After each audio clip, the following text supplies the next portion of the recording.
The Apache woman I rescued was on top of me when I woke up. Her reason left me speechless. Before we dive into the story, don't forget to like the video and tell us in the comments where you're watching from. The cold had settled deep into the land by late autumn, the kind of cold that stiffened a man's hands even inside leather gloves and made every breath sting. Michael Boone rode slow along the edge of the creek, the reins loose in his hand, his shoulders hunched against the wind. He had gone out that evening to check the small traps he had set for rabbits, nothing more than wire and bait tucked under brush. Trapping wasn't his main work. He was a cattle hand by trade, but with the herd thinned out for the season and little reason to head into town, the traps filled in the gaps of his pantry. Flour and beans didn't stretch forever. Michael was 37. His face was hard with years of weather, a scar tracing from his left cheekbone down toward his jaw, one of many reminders of the cavalry years. He had buried his wife 6 years earlier, her body failing in childbirth, the baby with her. Since then, he had lived alone, his small cabin built from cut pine and his days tied to routine, water, wood, fence lines, stock, and silence. It was that silence that kept him upright, though it weighed on him the same as it steadied him. That night, he almost missed her. At first, he thought it was brush caught in the current, a shape huddled against the edge of the creek where the mud darkened. His horse snorted and stamped, drawing his eye back. Michael pulled the reins and leaned forward in the saddle, narrowing his gaze. It wasn't brush. The figure was human, small, slumped, the outline of a dress clinging to the body. He dismounted quick, boots sinking into the half-frozen mud. His heart kicked hard, not in fear but in recognition of trouble. Folks didn't end up like this without something bad behind them. He crouched, the wind cutting across his face, and saw her more clearly. A young woman, maybe in her 20s, skin bronze in the thin light, hair long and black, tangled with dirt and twigs. Her dress was deerskin, worn thin, torn across the seams at her chest and ribs, leaving skin exposed to the cold. Her lips were cracked, her body shivering, her feet bare and raw. Michael's first thought was that she might already be gone. He pressed a hand against her shoulder and felt warmth, weak but there. She stirred faintly, her breath shallow, her eyelids flickering though she never opened them. His hand came away wet, blood from a gash down her arm, clotted in places but still open. He let out a slow breath, weighing what this meant. An Apache woman, alone, hurt, half dead by the creek. He knew the risks. Bringing her to his cabin could draw trouble. Settlers who hated her people who might think he had harmed her. But leaving her there meant death, for certain. He stood there in the wind, his boots planted, his jaw tight. For a moment, the old war voice in his head told him to walk away, to keep his life simple. But he remembered another night, 6 years past, holding his wife's hand as it went limp. He couldn't stomach leaving another to die alone. Michael slid his arms under her and lifted her. She was heavier than she looked, her body solid though starved, her head rolling against his chest. He felt the line of her ribs, the weight of her curves pressing into him through the torn dress. He set her across the saddle, tying her steady with a lead rope. His horse shifted, uneasy, but held still as he swung up behind her. He kept one arm firm around her as he nudged the horse forward, the creek fading behind them. The ride back stretched long. The cold cut through his coat, and he worried about how little warmth she had left. He glanced down more than once, checking the rise and fall of her chest. Each time he saw it move, relief settled, though it never lasted. She moaned once, a broken sound, and his arm tightened around her to keep her upright. By the time they reached the cabin, night had thickened. The small structure sat at the edge of the timberline. Rough-hewn logs chinked with mud, smoke still faint from the fire he had banked earlier. He pulled the horse up hard, swung down, and carried her inside. The cabin was plain, one bed against the back wall, a stove near the center, shelves lined with tin and sack. He laid her on the bed, the wool quilt rough but warmer than the night air. Up close, her condition was worse than he thought.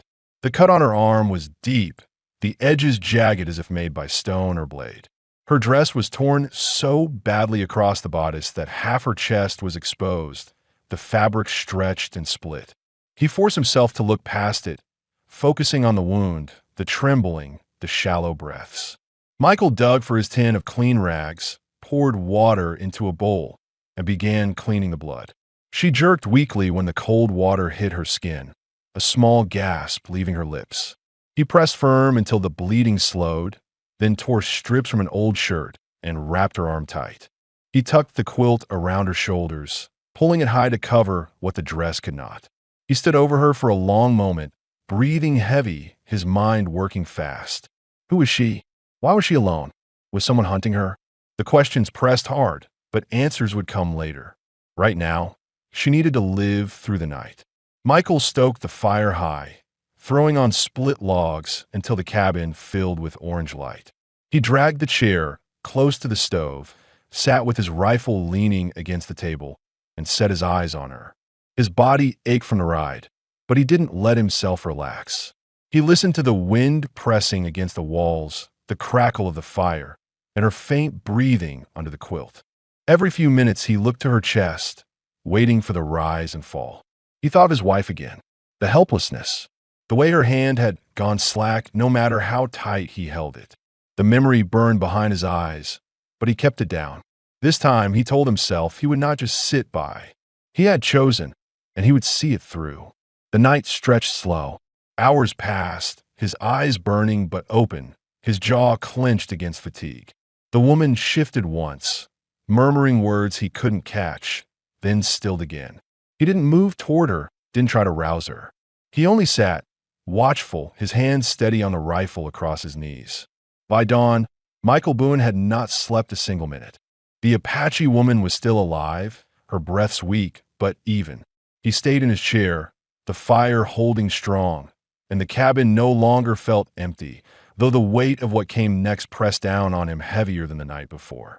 The first light of morning seeped through the narrow window panes, faint and gray, cutting through the smoke that still lingered from the stove. Michael Boone stirred in the chair, his back stiff from hours of sitting upright. He had not slept.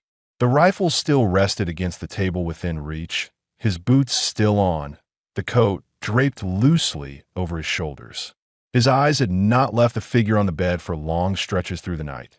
Though every time he feared he'd find her gone, her chest continued to rise and fall in shallow but steady rhythm. Now, as the light thickened, he saw movement. The quilt shifted, slow at first, then with sudden urgency. Michael pushed up from the chair, his pulse kicking. The Apache woman's head turned against the pillow, her dark hair spilling across her face. Then, without warning, she pushed herself upright and onto him. He barely had time to react before she straddled him, her knees pressing into the mattress on either side of his waist, her palms planted hard against his chest.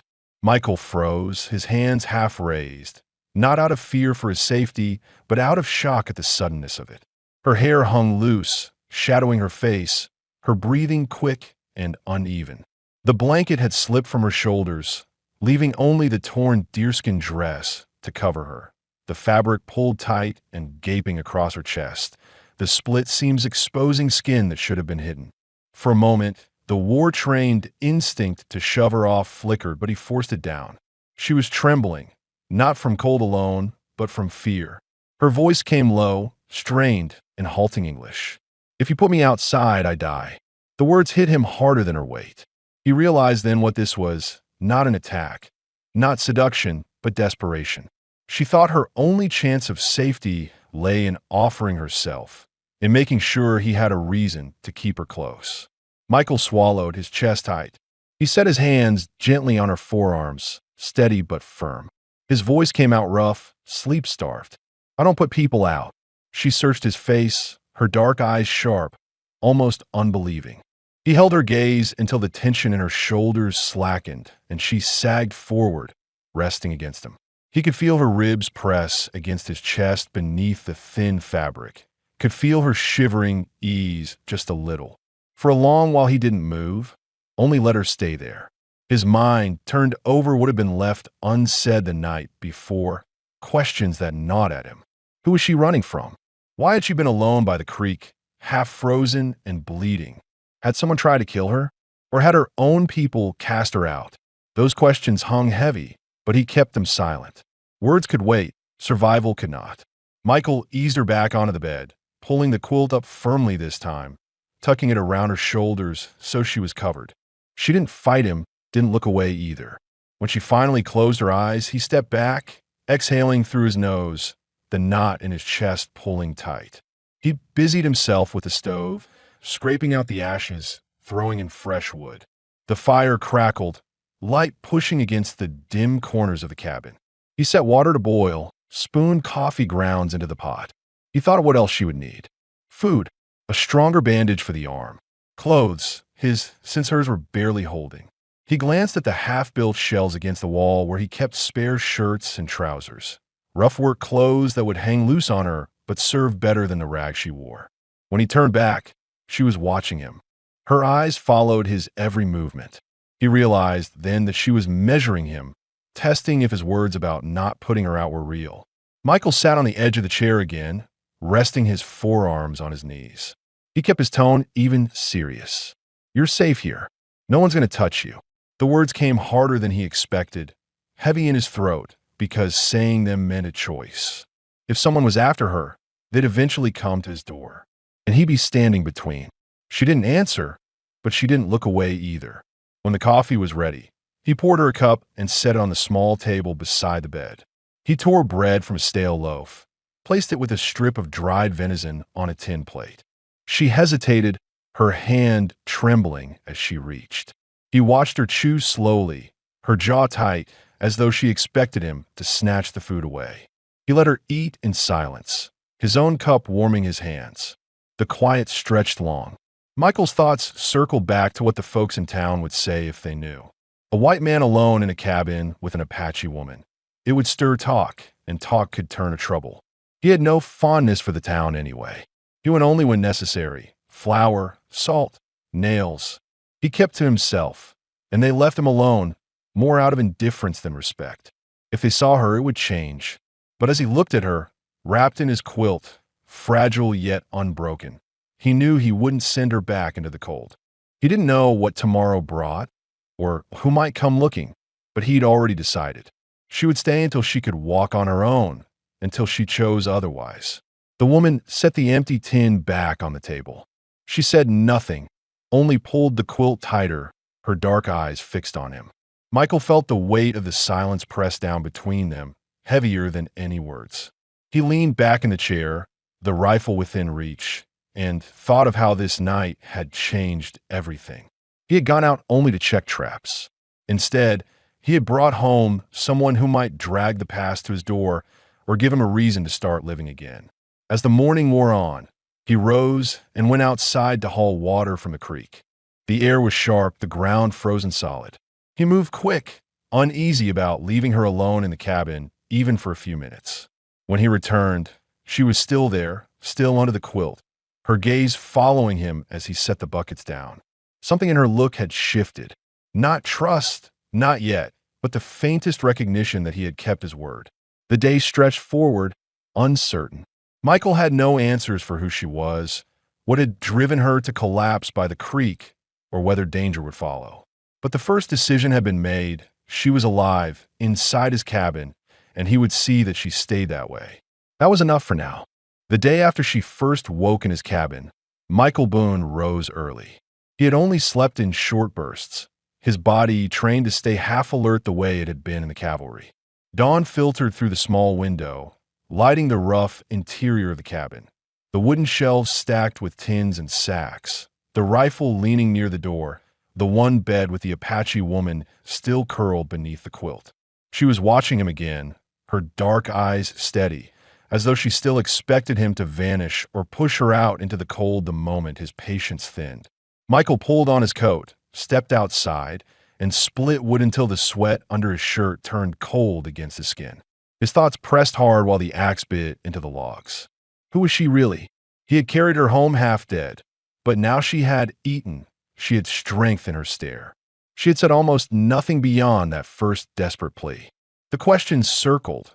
Was she running from settlers, from her own people, or from men who had harmed her? In the town of Gray Bluff, whispers about Apache raids and stolen cattle were common. If word spread he was sheltering a young Apache woman, suspicion could turn sharp. He told himself the questions didn't matter yet. What mattered was that she was alive and under his roof. When he stepped back inside, the fire had burned low. She had moved from the bed, standing barefoot near the stove, wrapped still in the quilt. She jumped slightly when the door closed behind him, then straightened, her chin lifting in quiet defiance. For the first time, Michael saw a flicker of pride, not just fear. "You should not stand long," he said, setting the fresh split logs beside the stove. "Your arm needs time." She didn't answer right away. Her eyes fell on a bandage he had tied the night before. Her fingers touched it lightly, testing the wrap. Then, in careful English, she said, "I can work. I'm not useless." The word surprised him. Michael poured water from the bucket into the kettle, set it on the stove, and leaned against the table. He measured his response, aware that every word might decide whether she trusted him or not. "Work comes soon enough. First you heal." Her eyes narrowed, as if she thought he was mocking her. Then she wrapped the quilt tighter and sat back on the bed without another word. Michael watched her, noticing things he had missed in the chaos of the night before. The bruises faint along her thigh where the torn dress split, the red scrapes on her knees, the way her shoulders seemed too tense for someone only recovering from cold. Those marks weren't from falling at the creek. Someone had chased her hard before she reached it. After breakfast, which was nothing more than beans left simmering from the night before, Michael said about the day's chores. The woman followed him with her eyes, silent, but when he stepped toward the door with the buckets, she rose and said, "I come." Her English was blunt, the words clipped but clear. He studied her posture, bare feet, injured arm, body still weak. She was determined. Against his first instinct to refuse, he nodded once. They stepped out into the sharp air. Frost clung to the ground, the creek's edge brittle with ice. Michael filled one bucket, then handed her the smaller one. She winced but held it steady, carrying it back toward the cabin with careful steps. The quilt trailed behind her, wrapped awkwardly over her torn dress. She didn't stumble, didn't complain. Inside, when they set the water down, she looked at him and said, "I help more." Michael considered. He saw the question that listeners might ask. Why would a woman in her state insist on working instead of resting? The answer was clear enough in her eyes. She feared being cast off again. She thought if she proved useful, he would keep her. He pulled a small pile of kindling toward her and said, "Stack this by the stove. Only small pieces. Don't strain your arm." She nodded, kneeling on the floor, fingers moving carefully as she arranged the wood. Michael watched her for a moment before turning to mend a section of his saddle strap that had split. The quiet in the cabin wasn't empty anymore. It was filled with the sound of her moving the kindling, the occasional crack of the fire, his knife scraping leather. It felt like a fragile routine was taking shape. When midday came, he cooked again, this time coffee, beans, and a strip of salted pork. He handed her a plate, and she ate slow, eyes fixed on the food, as though every bite had to be measured. Michael asked, "What's your name?" She froze, spoon halfway to her mouth. A long silence stretched, her gaze locked on him. Finally, she said, "Naya." The sound of it was soft, certain, the first thing she had offered freely since she woke. Michael repeated it quietly, almost to himself. "Naya." He nodded once, letting it settle. She looked at him then, a flicker of surprise crossing her face, as though she hadn't expected him to treat the name with weight. The day went on with small labors.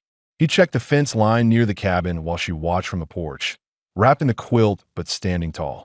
She scanned the tree often, her sharp eyes flicking at every noise. Michael noticed it, how she tensed at the caw of a crow or the snap of a branch. She wasn't just afraid of being abandoned. She was afraid of being found. That night, when the fire was high and the wind howled against the walls, Michael sat by the stove, cleaning his rifle. Naya sat across from him, legs tucked beneath the quilt. She broke the silence first, her English slow but pointed. "You were soldier." Michael's hands paused on the cloth he used to oil the barrel. He didn't answer right away. Finally, he said, "Yes." "Cavalry." She nodded, as if a piece of puzzle fit. That why you carry me?" Her words struck him deeper than he expected. She wasn't wrong. The training had taught him discipline, but it wasn't the soldier in him that had carried her. It was the man who had failed to save his wife. He didn't explain that. He only said, "I carried you because you needed it." Naya's gaze held his, long and searching, before she lowered it and pulled the quilt tighter. As the night drew longer, Michael felt the edges of something change in the cabin. The questions that had hung since the first night, who she was, why she had been left at the creek, whether she would survive, had shifted into something more immediate. She was alive, her name was Naya, and she had chosen to stay under his roof another day. The rest could come later. When he banked the fire and leaned back in his chair, rifle near, he caught her watching him once more. This time there was no fear in her eyes, only exhaustion, and the smallest trace of something else. Relief. Michael turned his gaze to the flames. For the first time in years, the silence in the cabin didn't feel like a burden he had to carry alone. The following morning came gray and biting.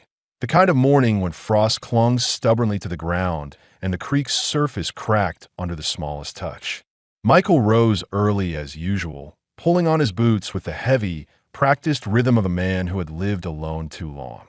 His first glance went to the bed. Naya was awake, already sitting upright, the quilt wrapped around her shoulders. She didn't flinch at his movement this time. Instead, she simply watched him, her face calm but guarded, her long hair loose and dark against the rough fabric. Michael noted the difference. The first nights had been full of tension and fear, her body ready to bolt, her eyes sharp as if expecting a blow. Now, though she was still wary, she did not look like she would run. That shift mattered, and Michael didn't let it go unmarked. "Cold day," he muttered, pulling his coat around his shoulders. His voice was gruff, half from habit and half from his sleep still clinging to him. "We'll need more wood if this weather keeps." Naya tilted her head. "I help." He studied her. Her arm was still bandaged, but her color had returned a little. She had eaten more the day before, even spoken her name aloud. He knew listeners would wonder, why let her strain herself now when she was still healing? Why not insist she stay in bed? Michael's thought was plain. If he treated her like a prisoner of her own weakness, she would never trust him. Letting her take part was the only way she believed she belonged here, at least for now. "You carry what you can." "Not more," he said. She nodded, a flicker of determination in her eyes. They stepped outside. The air was sharp, cutting into their lungs, but the sky had cleared, pale blue stretching above the frost-covered ground. Michael led her to the small pile of cut logs near the shed.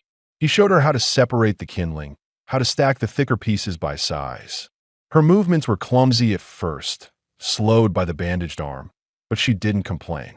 She bit down on her breath and kept at it, her hair falling in her face as she bent to lift smaller pieces. Michael worked beside her, splitting a fresh round of logs with the axe, the sound echoing sharp through the trees. He found himself glancing at her more than he intended. The torn seams of her dress, now partly hidden beneath the quilt, still exposed skin when she leaned. Her body was curvy, strong, made more noticeable when she stretched for a heavier piece. He turned his eyes away quickly, focusing on the work, but the sight pressed in all the same. Desire stirred in him, but he forced discipline to the front. She needed safety more than anything else, and that meant he had to control what he felt. By midday, they carried the wood inside and stoked the fire high. Naya's cheeks were flushed from the cold, her chest rising and falling with effort. She sat on the floor near the stove, resting her arm in her lap, and Michael poured her a tin cup of water. She took it, nodding once in thanks. The silence stretched until she asked, "Why you live alone?" Michael stiffened. It was the first direct question she had asked about him. He thought for a long moment, staring into the fire before answering. "My wife's gone. Been gone 6 years. She died birthing our child. Lost them both." Naya's eyes lowered. She said nothing at first, but her fingers tightened around the cup. Then she asked, "No family here?" "No," his voice was flat, heavy. "I served in the cavalry before that. Spent years riding, fighting, doing things I'd rather forget. When I came back, I built this cabin. never left much after. Naya absorbed the words. Michael could see it, the way she weighed him, the way her eyes softened slightly.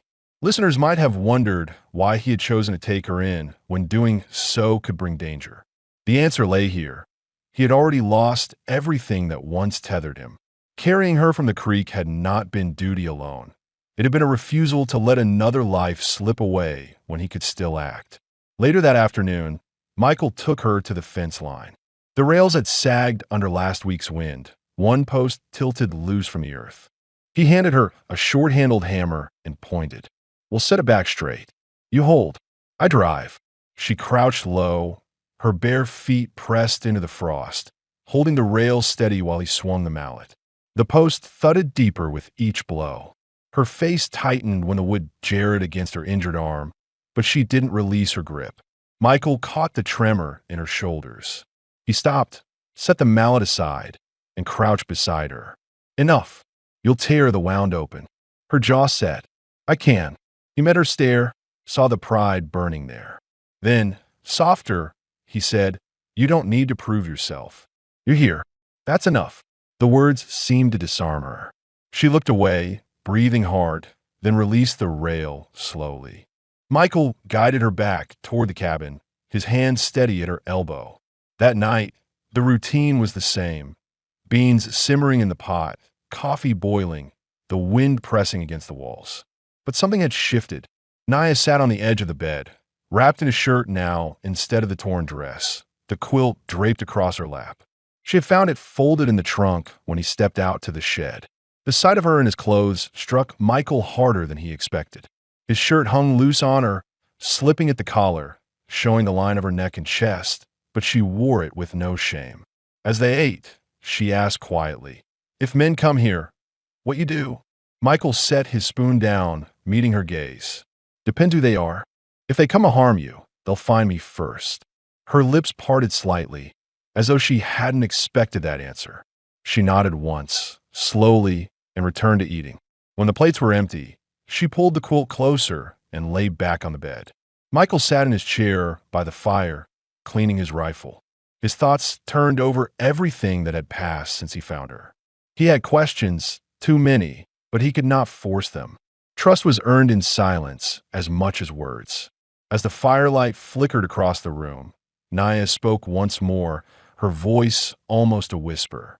"My people, they do not want me back." Michael looked at her, but she closed her eyes, turning her face toward the wall. He didn't push. He only sat there, steady, his rifle in hand, the fire hissing low. Outside, the night stretched endless. Inside, the silence between them was no longer filled with fear. It carried the beginning of something else.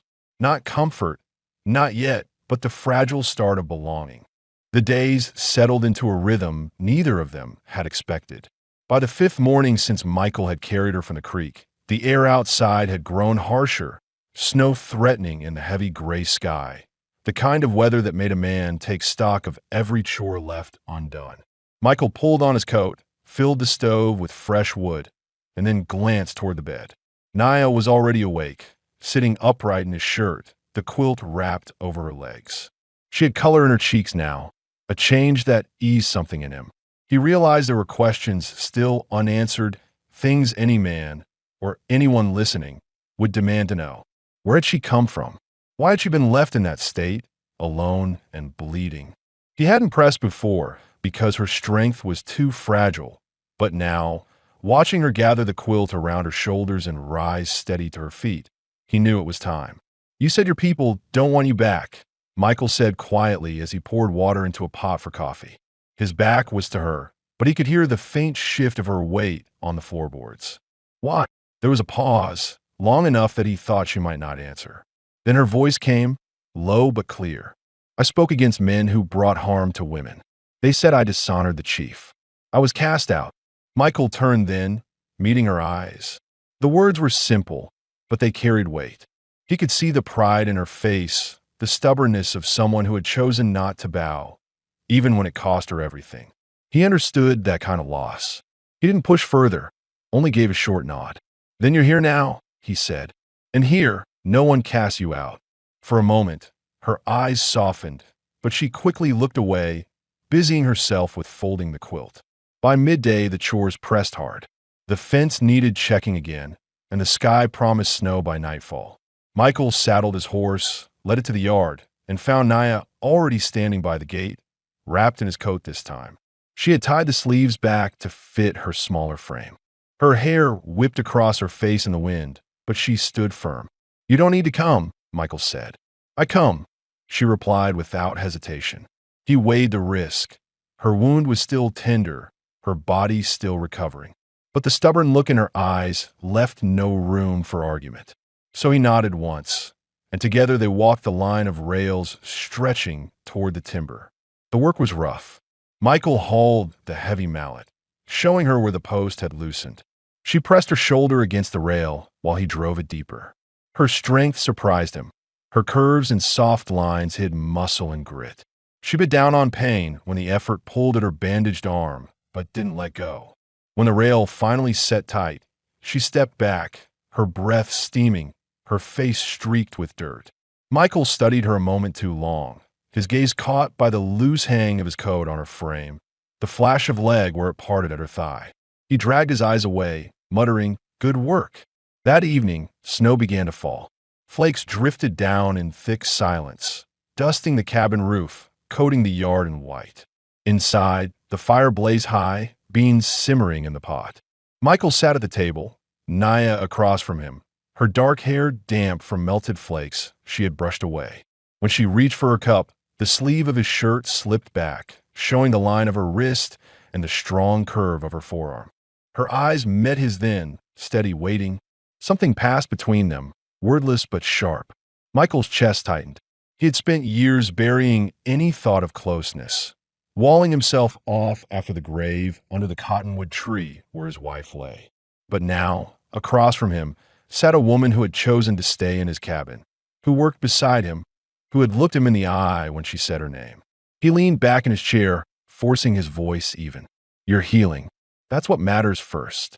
Her lips curved faintly, not quite a smile, but close. "And after?" The question hung heavy. After? He didn't know what road lay beyond these walls. He only knew she wasn't leaving tomorrow or the day after. He met her gaze, his answer plain. "Then we see." The firelight flickered across her face, softening the hard lines of weariness. For the first time, she looked at ease. She finished her food slowly, then drew the quilt tighter and stretched out on the bed. Michael remained in his chair, but his thoughts churned. He knew anyone listening to this story would wonder if he feared what came next, whether her people would come, whether townsfolk would discover her here. The truth was, yes, he feared it, but fear no longer outweighed the fact that she was alive in his cabin, and he had given her his word that she would not be cast out. Before banking the fire, Michael glanced once more at her. Naya's eyes were closed, her breathing steady, her body curled into the quilt. She looked nothing like the half-dead figure he had lifted from the creek. He stood there a long moment, rifle leaned by his side, and admitted silently that his life had shifted. The snow thickened outside, muffling every sound. Inside, for the first time in years, Michael felt the cabin wasn't just a shelter for one man. It was beginning to feel like a place where two could endure. The storm held through the night and into the next day, burying the land under a hard crust of snow. Michael rose at first light, the cold biting deeper than before. He had slept little, his ears tuned to every creak of the timbers, every gust that rattled against the shutters. Years of soldiering had left him with a habit of half-sleep, and the presence of another soul under his roof had sharpened his senses even more. Naya was still asleep when he moved from his chair. She lay curled in the quilt, his shirt slipping off one shoulder, her dark hair spread across the pillow. Her face, in rest, carried none of the guarded hardness she wore when awake. For a moment, he stood still, struck by how quickly his cabin had changed from silence to something else. He set wood on the fire, stoking it until warmth pushed back against the icy draft. When he turned again, her eyes were open, watching him. She pulled the quilt higher, but she did not look away. "You work always," she said, her voice low, her English careful. "Work keeps this place standing," he replied, pouring water into the kettle. "Without it, cold gets in, fence falls, stock wanders off." She studied him, then asked, "No one helped you before me?" Michael paused. He knew listeners might have wondered the same thing. How long had he been alone, and why had no one come to ease the burden? He set the kettle on the stove and answered plain. "I kept to myself. Folks in town don't ask questions, and I don't offer answers. It was easier that way." Naya tilted her head. Easier, but not better. The words struck harder than he expected. He didn't reply, only busied himself with the coffee. Later, when the storm eased enough to make the air clearer, Michael took his rifle and stepped outside to check the yard. The snow reached his boots, crunching beneath him. As he circled the cabin, he noticed something that stiffened his spine. Tracks not from deer or coyote, but men. Faint, half filled with new snow, leading toward the creek and back again. He crouched low, brushing snow away to study the print. Square-toed boots, at least 2 men, maybe more. He returned inside, his jaw tight. Naya looked up from where she sat by the fire, sewing one of his old shirts with clumsy but determined stitches. She saw the tension in him immediately. "What is it?" she asked. "Tracks," Michael said, leaning the rifle against the wall. "Men VE been close. Not last night, but before the snow covered them." Her face tightened, her fingers stilled on the cloth, and he knew what she was thinking, that whoever had chased her before might have followed. He sat across from her, steadying his voice. "If they come, they'll have to get through me first." Naya studied him, fear flickering in her eyes, but also something else, something that looked like trust. The day dragged under that shadow. Michael worked with her close by, never straying far from his rifle. He showed her how to feed the fire properly, how to clean beans before cooking, how to stretch salt pork into stew. She watched carefully, repeating each task with a quiet determination. She wanted to prove herself, but more than that, she wanted to know how to belong in this cabin. By evening, the snow pressed thick against the windows. Michael closed the shutters, locked the door, and stoked the stove high. The cabin filled with heat that flushed his skin. He shed his coat, rolling his sleeves, while Naya sat across from him, the quilt falling from her shoulders. She wore only a shirt now, the hem brushing her thighs, the collar hanging loose. Her curves pressed against the fabric, her chest rising and falling in the flickering light. Michael felt the weight of it in his chest. He tried to focus on his hands, on the work of oiling the rifle, but his eyes drifted back to her. She caught him looking and did not turn away. "You saved me," she said quietly. "Why?" The question had hung unsaid since the first night, and Michael knew anyone listening would want to hear the truth. He set the rifle down slowly, leaning forward with his forearms on his knees. "Because I couldn't watch you die. I've seen too much of that already. My wife, my child men I rode with in the cavalry. I couldn't let another life slip if I had the strength to stop it." Naya's eyes softened, her lips parting as though she wanted to speak but could not find the words. Instead, she stood slowly and crossed the room. The fire cast her in warm light as she stopped before him. She placed her hand on his chest, steady but trembling. Michael's breath caught. He had denied himself closeness for years, burying every instinct beneath work and silence. Now, with her standing there, her eyes locked on his, the choice pressed sharp and heavy. He covered her hand with his own, rough fingers steadying her. "I won't put you out," he said, his voice low. "Not tomorrow. Not after." Her face shifted then, a mix of relief and something deeper. She leaned closer, her hair brushing against his cheek. For a long moment, the silence carried everything words could not. Then, slowly, Michael closed the distance, pressing his lips to hers. The kiss was cautious at first, the taste of fire smoke and warmth between them, but when she pressed back, it deepened, steady and real. When they parted, she rested her forehead against his chest. He wrapped his arm around her, holding her without hunger, without demand, only the certainty that she was safe. The storm raged outside, wind howling against the timbers, but inside the cabin, the bond between them shifted. What had begun as survival had turned into something more, something fragile but unbreakable. Michael knew there were still questions left unanswered. about the men who had left those tracks, about whether danger would come to his door. But for now, the only thing that mattered was that Naya had chosen to stay close, and he had chosen not to let her go. The storm passed by the next morning, leaving the ground buried under a clean, sharp crust of white. Smoke curled from the cabin's chimney into a sky clear and blue, but the silence outside was uneasy. Michael Boone stepped into the yard with his rifle slung, his breath showing in the air, his boots sinking into the frozen snow. Naya stood at the doorway, wrapped in his coat, watching him scan the tree line. The memory of the tracks he'd found still burned sharp in his mind. Men had been closer than he liked, and snow had only buried part of the trail. Somewhere out there, someone knew she was alive. Michael crouched by the fence rail, brushing snow from the wood. He had spent years living quiet, keeping to himself, and trouble rarely touched his cabin. Now it had found its way to his doorstep. He thought of what listeners would ask. Who were those men, and what did they want? He knew the answer, even if he hadn't said it aloud. Whoever had chased Naya before would not let her go easily, cast out or not. A young Apache woman wandering alone was prey to raiders, drifters, and men who thrived on cruelty. Inside the cabin, Naya busied herself with mending the torn seams of the deerskin dress she had been wearing when he found her. Her stitches were uneven, the thread thick, but her hands moved steady.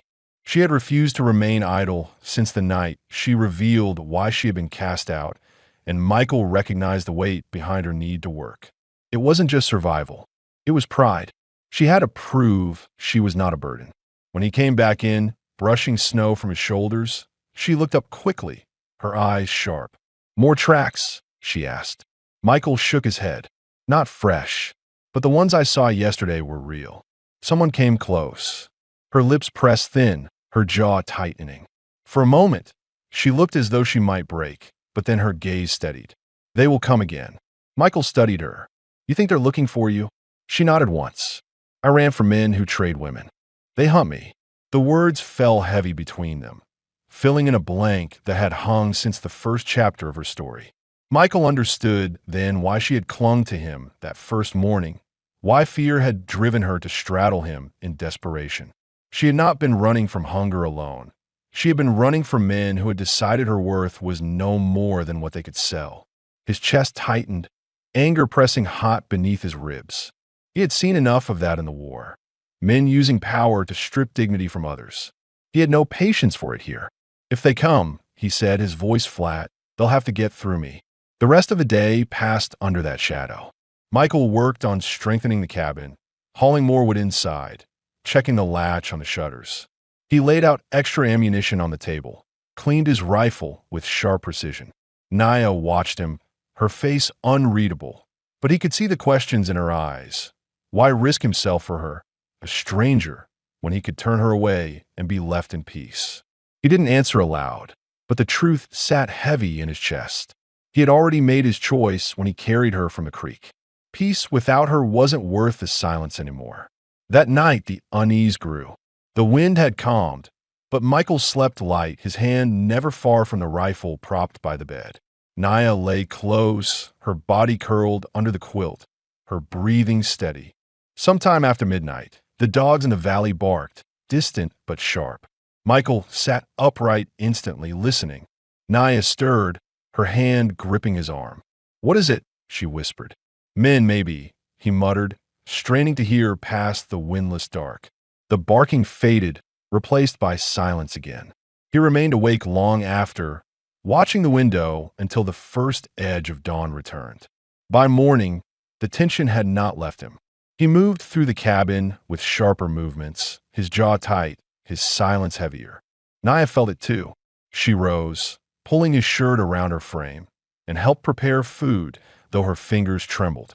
When she set the plate before him, she finally asked, "If they come, will you send me away so they leave you?" Michael stopped with his fork halfway to his mouth. His eyes met hers across the table. He didn't look away, not once. "No, I told you. You're here now. That means you stay." Her lips parted, and for the first time he saw tears build in her eyes, though they did not fall. She swallowed hard, nodding. "Then I fight too." He let the silence sit for a long moment, then nodded back. If it comes to it, we both fight. That evening, as snow began to fall again, Naya sat beside the fire, combing through her hair with her fingers. Michael sat opposite, his rifle laid across his knees, his eyes fixed on the flames, but his mind elsewhere. The cabin had always been his refuge, built plank by plank after the war, meant to keep the world at bay. Now, with her inside, it had become something more. It was no longer only a shelter, it was a line drawn, a stand made. And he knew one thing clear. If trouble came knocking, he was ready to meet it, because letting Naya go back into the cold was no longer an option he could live with. That night, she moved closer before the fire burned low. She rested her hand on his shoulder, then leaned against him, her warmth pressing into his side. He didn't shift away. He laid his arm around her shoulders, steady, protective, and let the silence close around them. The questions, the danger, the men who might come, all of it waited outside the cabin walls. For now, what mattered was simple. She was there, and he was not alone. By the next morning, the valley lay still beneath a hard crust of snow. Sunlight broke across the timber line, sharp against the white ground, but Michael Boone's unease had not faded. He rose early, pulling on his boots and coat with the same stiff movements that had carried him through years of soldiering. He checked the rifle, the rounds lined on the table, and then stepped outside. The cold burned his lungs with every breath, but was not the weather that knotted his gut. It was the certainty that the men who had left those tracks would return. Listeners might wonder why he hadn't ridden to town for help or warned the marshal. The truth was plain. Michael had never trusted the town's law to handle such matters. He had seen too much of men looking the other way when profit or prejudice suited them. If strangers came for Naya, no one in Gray Bluff would raise a hand. The burden lay on him alone. As he circled the cabin, Michael found what he feared. More tracks, clear this time, pressed fresh into the snow. 3 pairs of boots, maybe 4. They had kept to the treeline, moving quiet, testing the ground near his land. His jaw tightened, and he followed them until the prints faded deeper into the woods. Whoever they were, they knew enough not to rush him blind. They were waiting, watching. Inside the cabin, Naya sat by the fire, stitching again. She looked up as soon as he entered, her eyes locking on his face. She read the answer before he spoke. "They're close," Michael said flatly, hanging his rifle on the chair. Her hand stilled. "How many?" "3, maybe more. Hard to tell in the snow." Fear flickered across her face, but she did not look away. These men, they took women before. They trade them.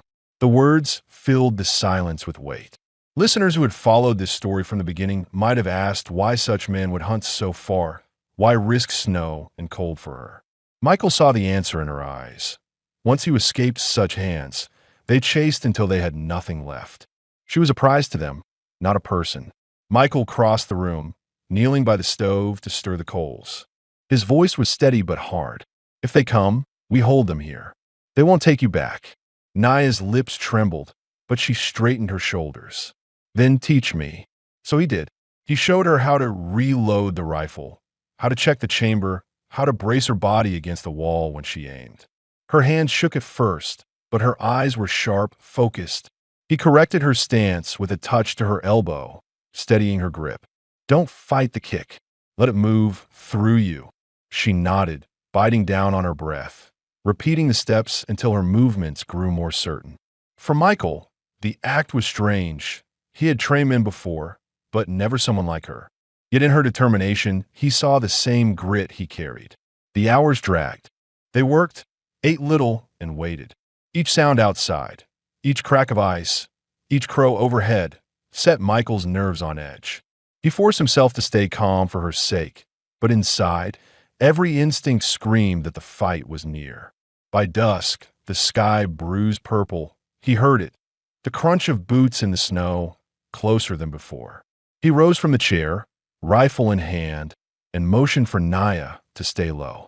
The knock came sudden, hard against the door. "Open up," a voice barked, rough and commanding. "We know she's in there." Michael's grip tightened on the rifle. He kept his voice level. "You've got the wrong place. A harsh laugh followed. "Don't play dumb, cowboy. We saw her tracks. She's ours.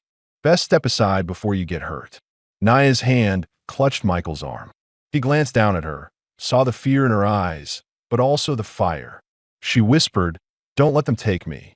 Michael turned back to the door. His answer was steady. "You'll have to kill me first." Silence outside, then the scrape of boots moving across the snow. The cabin walls seemed to press in tighter. Michael knew they would not walk away. Men like that didn't give up when prey was so near. He motioned for Naya to move behind the bed, to keep low. She obeyed, clutching the rifle he had loaded for her. The first shot cracked through the window shutter, splinters flying. Michael dropped flat, returning fire through the gap in the wood. A cry rang out from outside. The fight had begun. For the next minutes, the cabin shook with the sound of gunfire, the sharp echo rolling across the valley. Michael moved with precision, each shot measured, each breath controlled. Naya stayed low, ready, her eyes wide, but unflinching. She was not the helpless figure he had pulled from a creek. She was here, fighting for her right to live free. When the shooting slowed, silence stretched heavy. Michael pressed his back against the wall, listening. Then he heard it, the crunch of retreating boots, men pulling back into the trees. He didn't chase. Not yet. He held his ground until the sounds faded. Finally, he lowered the rifle. His hands shook faintly, though his face stayed composed. Naya crawled from behind the bed, her chest heaving, her eyes locked on him. "They'll come again," she said, voice raw but certain. Michael nodded. "And we'll be ready." As the firelight flickered across their faces, the bond between them solidified. The questions of why he had saved her, why she had stayed, and what their place in this land would be, all of it sharpened into one truth. They were no longer two strangers bound by chance. They were partners in survival, and what lay beyond the door would have to break both of them if it meant to succeed. That night, as snow fell again and the cabin settled into tense silence, Michael kept watch by the fire, rifle in hand. Naya sat beside him, no longer distant, no longer doubting. They had faced the first storm together, and there was no turning back.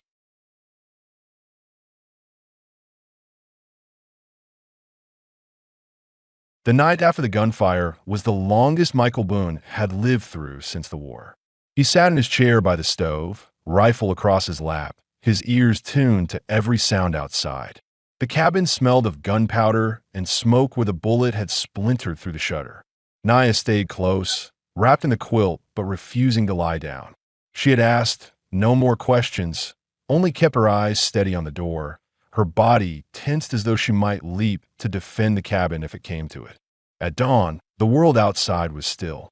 The snow shone bright, crusted over, the tree leaned heavy with silence. Michael stepped out cautiously, rifle raised, scanning the ground. What he found confirmed what he expected. Blood on the snow, tracks dragging toward the timber. At least one man had been wounded, and all of them had pulled back into the woods during the night. They hadn't left the valley. They were waiting for another chance. Inside, Naya rose when he returned, her face searching his. He answered before she asked. "They'll come back. Men like that don't quit. Not when they think something's theirs to take." Her jaw tightened, but she didn't look away. Then we ended. Michael studied her, the weight of her words heavy but certain. He knew listeners might wonder why he didn't pack her on a horse and ride out, why he chose to stand and fight rather than vanish into the territory. The truth was simple. Running would only invite more pursuit. Standing was the only way to stop it. And beyond that, this was his home. He had built it with his own hands after burying his wife, each plank and nail driven to keep his mind from breaking. He would not abandon it, and he would not abandon her. They spent the day preparing. Michael showed her how to load the revolver he kept hidden under the trunk, how to steady her hand and fire only when she had no other choice. They checked the cabin's weak spots, stacked wood against the lower shutter, laid out spare ammunition where it could be reached quickly. For the first time, they worked side by side, not as caretaker and survivor, but as partners. When evening came, the men returned. Michael heard them before he saw them. Boots crunching snow, voices low but harsh, circling the cabin. He motioned for Naya to stay near the stove with the revolver. Then he opened the door, rifle raised, stepping into the cold. 3 men stood in the yard, rifles slung and pistols drawn. Their faces were rough, beards iced over, eyes sharp with hunger. One of them sneered, pointing toward the cabin. "Hand her over, cowboy. She's worth more than this shack. You keep her, you die with her." Michael's jaw tightened. He leveled the rifle without flinching. "She's not yours to claim." The man spat in the snow. "You think she chose you? She's nothing but trade stock. Step aside." Before Michael could answer, Naya's voice cut through from the doorway. "I am not stock." She stood framed by the firelight behind her, her figure wrapped in his shirt and coat, the revolver steady in her hands. Her voice was strong, carrying across the snow. "You will not take me." The men hesitated, surprised by her defiance. Michael seized the moment. His rifle cracked, dropping the first man where he stood. The others fired back, bullets thudding against the cabin wall, snow spraying into the air. Naya fired once, the sound sharp, and another man fell clutching his shoulder, crying out as he collapsed into the snow. The last one turned, fear breaking across his face, and fled into the tree-line. Michael lowered his rifle slowly, his breath clouding heavy in the air. The yard was still again, but not empty. 2 men lay broken in the snow, and one had vanished into the woods. He turned toward Naya. She stood tall in the doorway, the revolver still in her hand, her chest heaving. Her eyes met his, not with fear, but with certainty. "It's done," Michael said, his voice rough but steady. "They won't come again." He knew there might be whispers in town later, gunfire heard, bodies found. But no longer mattered. What mattered was that the threat was gone.